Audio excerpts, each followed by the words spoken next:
नमो गुरुदेव। ओम नमो गुरुदेव। We will start. आज का पहला प्रश्न नीलम का ही है। Can a confession of sins on death bed helps और एलिमिनेट कर्म? कि क्या मृत्यु के समय कोई इंसान हृदय से पश्चाताप करे तो क्या उनका उसकी कर्मिक इफेक्ट नलीफाई हो जाती है? ये उनका प्रश्न है। बहुत अच्छा प्रश्न है। सबसे पहले तो ये ऐसा है कि सपोजिंग हर रोज रात को हम जो सोते हैं, आप सोचिए वो मृत्यु का रिहर्सल ही है। क्योंकि when we are in sound sleep we forget the world. तो साउंड स्लीप में क्या अवस्था होती है? पहले तो साउंड स्लीप आई तो आपको कोई विचार नहीं आएगा, सोए और सुबह उठ गए, बड़ी रिमेम्बर्स। अगर स्लीप साउंड नहीं है तो आप जो दिन भर आपने या थोड़े दिनों में जो इम्पोर्टेंट घटनाएं घटी या आपका चिंतन मनन जो विचार को लेके चला या आपने जो दृश्य देखा उसका प्रभाव आपके मन में रहेगा। और वही ठीक उसी तरह जीवन भर जो चिंतन किया है वही मृत्यु के टाइम प्रभावित करता है। पर कभी कभी कोई ऐसी घटना घट जाती है कि मृत्यु के टाइम उसकी दिशा बदल जाती है और उसी अनुसार उसकी उस आत्मा की आगे की गति होती है। इसीलिए भगवत गीता में कृष्ण भगवान ने कहा है कि even at the age of 95 if you realise से भक्ति करनी है और आपका शरीर जर्जरित हुआ, जन्म पूरा होने को आया, तो आगे का मैं प्रॉमिस करता हूँ कि मैं आपको आगे का जन्म ऐसे परिवार में दिलाऊंगा जहां आपकी भक्ति कंटिन्यू रहे। क्योंकि प्रकृति माँ है, प्रकृति हर एक बच्चे हेल्प करना चाहती है कि वो जीवन के लक्ष्य तक पहुंचे। अब जनरली क्या होता है कि अगर आपने जीवन भर नेगेटिव कर्म किए, नेगेटिव चिंतन किया, तो मृत्यु के टाइम वो ही हर एक के साथ इम्पोर्टेंट घटनाएं ट्रेलर के रूप में सामने आती है। तो नेगेटिविटी ज्यादा रही तो इंसान विचलित होकर शरीर छोड़ता है, और पॉजिटिविटी रही तो वो खुशी खुशी शरीर छोड़ता है, क्योंकि उसको आगे का दर्शन हो जाता है कि मेरी आगे की गति बहुत अच्छी है।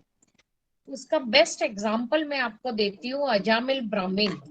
अजामिल ब्राह्मण था और बहुत ही वर्चुअस ब्राह्मण था, और पूजा अर्चना में और शास्त्र चिंतन में वो अपना समय बिताता था। उसको बहुत ही सुंदर वाइफ थी, बच्चे थे, और बहुत आध्यात्मिक सात्विक जीवन। एक दिन क्या हुआ, वो पूजा के लिए फूल कलेक्ट करने जंगल से गुजर रहा था कि रास्ता भटक गया। ऐसे रास्ते से गुजरा कि जहाँ प्रोस्टिट्यूट्स अपना दामा लगा, मतलब उनका पड़ाव था और वो लोग अपनी शारीरिक चेष्टाओं में मग्न थे। अचानक उसका ध्यान एक प्रोस्टिट्यूट पे गया जो बहुत ही सुंदर थी, और उसकी सुंदरता ने उसके मन को कैप्चर किया। अभी आप कंटिन्यूअस किसी का ध्यान करोगे तो उसका प्रभाव मन पे आता है। अजामिल का माइंड इतना कैप्चर्ड हो गया कि सारा वर्चुअस एक्ट वो भूल गया, और उसके दिन रात उसके माइंड में वो प्रोस्टिट्यूट का रूप ही घूमता रहा। और आखिर में उसने उसको मेड के रूप में अपने घर में रखा, और फाइनली उसने पत्नी और बच्चे को छोड़कर उसके साथ ही संसार बसाया। और फिर सारे सिंफुल एक्ट में वो एंगेज हो गया कि झूठ बोलना, नेचुरली एक बुराई सो बुराई को अपने साथ लेके आती है, तो झूठ बोलना, चोरी चपाटी करना, वो सब काम में वो जुट गया। तो एक टाइम का वर्चुअस ब्राह्मण ऐसे सिंफुल एक्ट में एंगेज हो गया, बट उसके कुछ अच्छे कर्मों का प्रभाव होगा कि कुछ संत महात्मा एक दिन उसके घर में आए। उसकी वाइफ जो दिल से संतों का स्वागत किया, उसकी हॉस्पिटैलिटी से ये लोग इतने खुश हुए कि उन्होंने सारा कुछ ध्यान में देख लिया कि कहाँ इस घर की गति।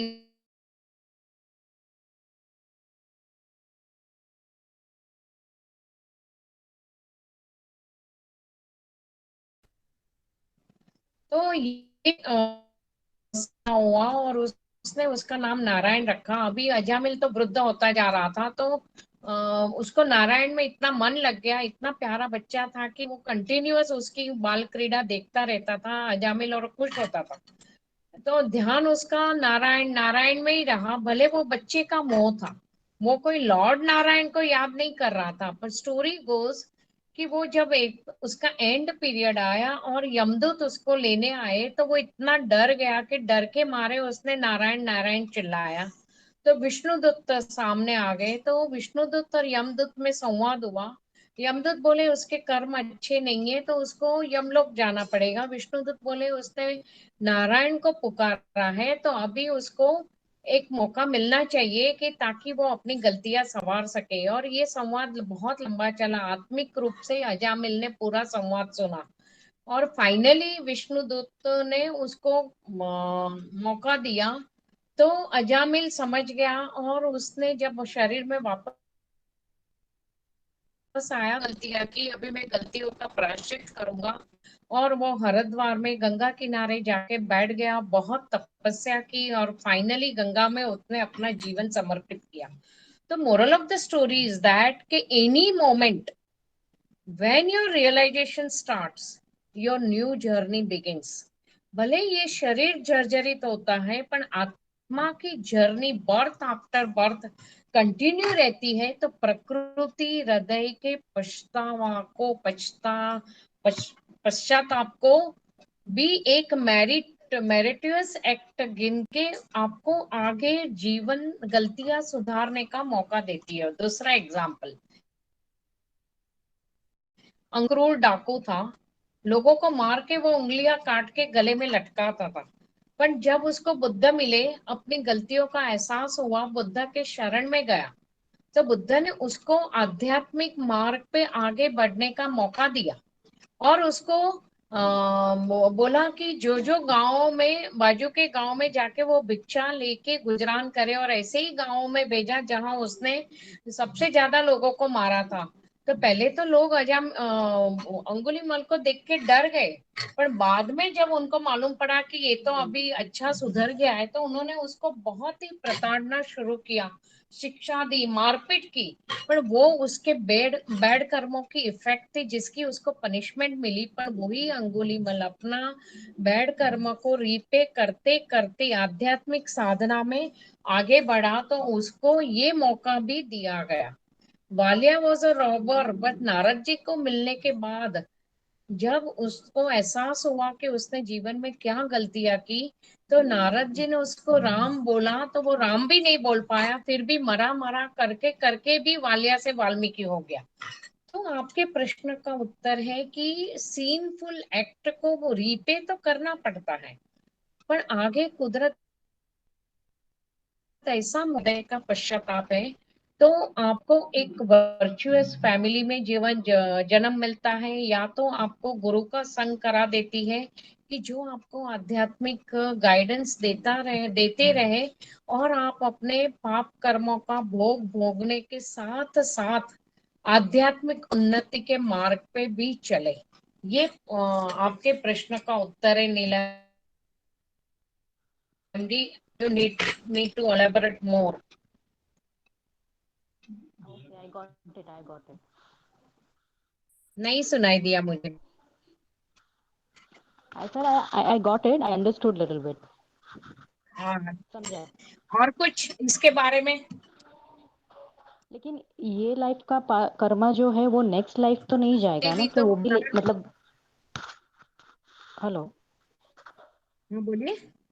हाँ, if my present life is full of sin and मरते मरते मुझे रियलाइज हो रहा है कि ओके मुझसे बहुत जेन्युइनली रियलाइजेशन, तो ये Karma, this present life Karma next life Karma को अफेक्ट कर सकता है, या ये नील हो जाएगा ये लाइफ का, मे बी दूसरे नहीं लाइफ का कर्मा आएगा।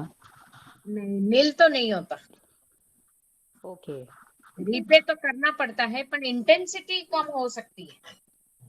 हाँ, प्रीपेमेंट ओके, अंडरस्टूड। इंटेंसिटी कम हो सकती है, क्योंकि क्या होता है ना, basically basically it is attitude कि आप कौन से एटीट्यूड से भोग भोग रहे हो, मैं आपको उसका एक एग्जांपल दूं। एक टेम्पल बन रहा था, यू विल अंडरस्टैंड मोर। तो वो टेम्पल बन रहा था, तो डिफरेंट मजदूर पत्थर तोड़ने की कार्य में लगे रहे थे। नेचुरली पत्थर तोड़ना बहुत ही मुश्किल काम है। तो नेचुरली कोई कर्मों की सजा होती है कि इंसान वो मजदूर बन के ये कर्म करना पड़ता है। पर उसका एटीट्यूड उस कर्म को कितना लाइट करता है, उसका एग्जांपल देती हूँ। तो एक पत्रकार उधर पहुंचा, और वो जो मजदूर काम कर रहा था, पसीना बहा रहा था, उसको पूछा कि आप पत्थर तोड़ रहे हो, कैसा लग रहा है? तो बोले मैं बहुत दुखी हूँ। लोग बोले हमारा कॉन्ट्रैक्टर बैठा रहता है कुर्सी पर दिन भर और हमसे पत्थर तोड़वाता रहता है, कितनी मेहनत हम लोग करते हैं, धूप में पसीना बहाते हैं और हाथ पैर फूल जाते हैं, क्या हमारा जीवन है। बहुत दुखी था। फिर वो दूसरे मजदूर के पास गया, वही कार्य वो कर रहा था। तो वो थोड़ा रिलैक्स था, बोले दिन भर पत्थर तोड़ता हूँ, कोई बात नहीं, कोई ना कोई काम तो जिंदगी में करना ही है। पर मुझे इस पत्थर तोड़ने से इतनी मजदूरी मिल रही है कि मेरी रोजी रोटी चल रही है, तो मैं शुक्र शुक्र गुजार हूँ। तीसरे के पास गया, वो एक गीत गुनगुना रहा था।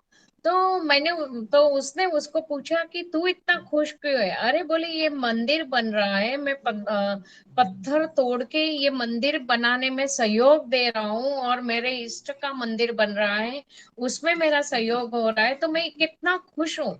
तो काम तीनों का पत्थर तोड़ना है, तीनों के कर्म के अनुसार वो इतना मुश्किल काम उनको मिला, पर एटीट्यूड ने उस काम को कितना लाइट कर दिया। I think Neelam you got, I think yes आप यस यस, मेरी अंडरस्टूड। बात समझ पा रहे हो। तो या या। कितना भी कठिन पाप कर्म की इफेक्ट हो, अगर एटीट्यूड पॉजिटिव है तो वो दुख दुख नहीं रहता, उसमें भी इंसान खुशी से निकल जाता है। जैसे संत तुकाराम को कर्कशा पत्नी थी, वो बहुत झगड़ा करती थी, पर वो अपनी आध्यात्मिक भक्ति में मस्त रहते थे, तो वो आगे निकल गए। तो जीवन में कितनी भी कठिनाई आए तो हमेशा उस कठिनाई को अगर आप पॉजिटिवली लो कि ये मेरे इनर डेवलपमेंट के लिए है, मालिक तेरा शुक्राना, तो आप प्रोग्रेस ही होगा। और रही कभी कभी ना ज्यादा करके कठिनाइयां क्यों आती है लाइफ में, एटीट्यूड में कहाँ इंसान गड़बड़ी करता है। कभी कभी इंसान को लगता है कि कोई भी काम ये प्रेम, गुरुजी हमेशा बोलते थे हम प्रेम से पैदा हुए और हम प्रेम से ही विदा होने चाहिए। हर रिश्ता तुम प्रेम से निभाओ। अभी हमारी गुरु लाइन में सबको मालूम है कि दीक्षा के तौर पे कड़ा दिया जाता है, और मालूम है कि कड़ा पहनोगे तो गुरु का प्रोटेक्शन रहेगा और अध्यात्म में आगे बढ़ने की सहायता मिलेगी। फिर भी पूछा जाता है कि कड़ा पहनोगे क्या, इच्छा है क्या? कंपल्सन कुछ नहीं है। तो इच्छा बहुत बड़ा काम करती है। तो कभी भी कोई भी रिश्ता हो, कोई भी सिचुएशन में जबरदस्ती का सौदा नहीं होना चाहिए। इच्छा स्वयं की, मतलब सामने वाले की इच्छा, इसलिए हमारी लाइन को बोलते हैं हीलिंग टू फीलिंग। हमारा जन्म भी होता है हीलिंग टू फीलिंग, कि कोई फीलिंग दब गई, उस फीलिंग को सेटिस्फाई करने के लिए हम जन्म लेते हैं। तो उस फीलिंग को तुम सेटिस्फाई कर दो, तो वही तुम धीरे धीरे तुम फीलिंग से ऊपर उठ जाओगे, जन्मों जन्म का चक्कर रुक जाएगा। तो टोटल मिला के ये है कि जो कर्म किए, action, every action is reaction, reaction तो भोगना पड़ेगा। कर्म करने के लिए तुम फ्री हो, पर फल भोगने के लिए फ्री नहीं हो। बट एटीट्यूड चेंज हो गया तो वो कर्मिक फल इतना भारी नहीं पड़ेगा। Okay I okay, think understood. हाँ, और समझा भी गुरु माँ। explanation आपको मिलेगा। हाँ नीलम जी, गुड हाँ इवनिंग। सर। हाँ, गुड तो इवनिंग सर। इसमें भी मैं कुछ ऐड करना चाहूँगा कि कर्म तीन प्रकार के होते हैं, कि मंद, मध्यम एवं तीव्र। तो जो मंद प्रकार के कर्म होते हैं वो ध्यान करने से, मंत्र करने से कम हो जाते हैं या कभी कभी निकल भी जाते हैं।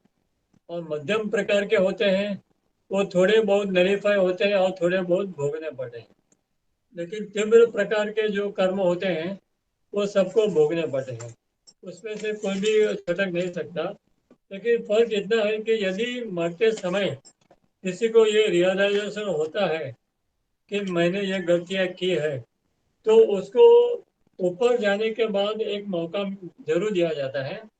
ऊपर वैसे आपकी जानकारी के लिए बताऊं कि 14 लोग होते हैं, ठीक है। उसमें पहले वो सिर्फ 7 लोगों की बात करें, तो जो 7 लोग होते हैं उसमें से पहले 3 लोग तो नर्क लोग होते हैं। तो पहले 3 लोग में जो लोग सिन्नर होते हैं, यानी कि पाप कर्म करते हैं फिर भी रियलाइज नहीं करते हैं, वो लोग जाते हैं। लेकिन जो लोग रियलाइज करते हैं उनकी सूरत होती है चौथे प्रकार के लोक से। तो ये प्रत्येक लोक में 9 लेवल होते हैं।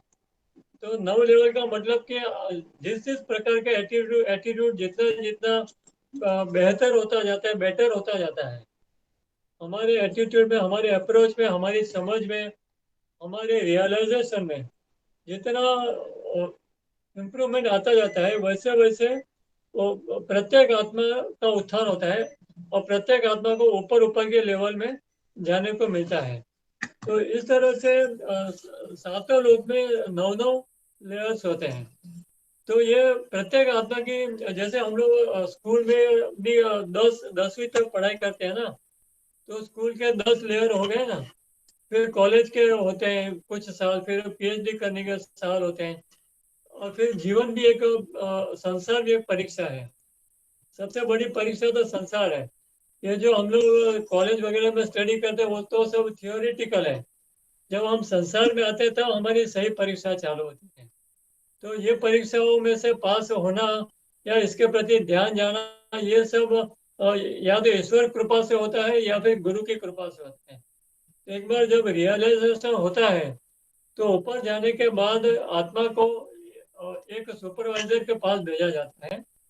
तो वो जिस लोक में जाने वाला होता है उस लोक के सुपरवाइजर के पास भेजा जाता है, और वहां पर फिर वो सुपरवाइजर उससे बात करता है कि उसको किस प्रकार का रियलाइजेशन है। फिर अकॉर्डिंगली उसे वो उस लोक में भेजा जाता है, और फिर से उसको नीचे भेजा जाता है। नीचे क्यों?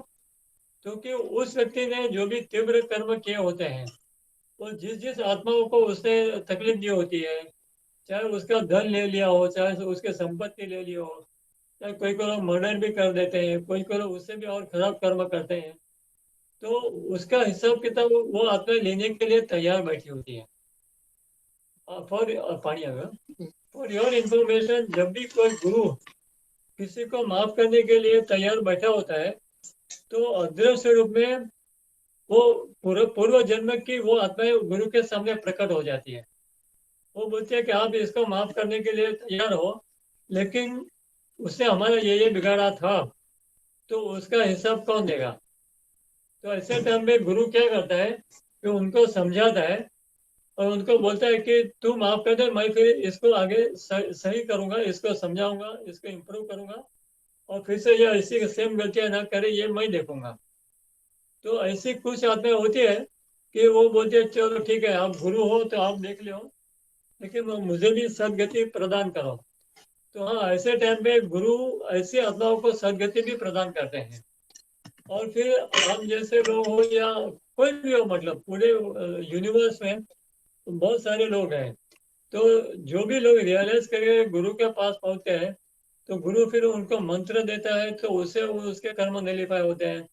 उसको सेवा के लिए कहा जाता है। गुरु देखो सेवा के लिए भी फोर्स नहीं करता, व्यक्ति स्वयं अपने आप सेवा चुनता है और सेवा करने लगता है।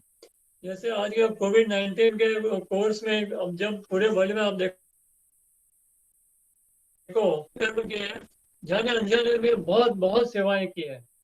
तो ये लोग का प्रमोशन इतना जबरदस्त होगा, और इनके ऐसे ऐसे कर्म नलीफाई हो जाएंगे कि कोई सोच भी नहीं सकता।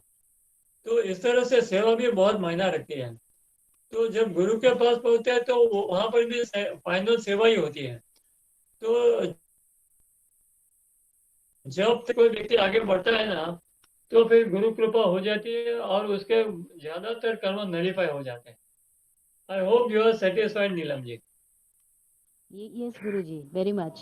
Yes.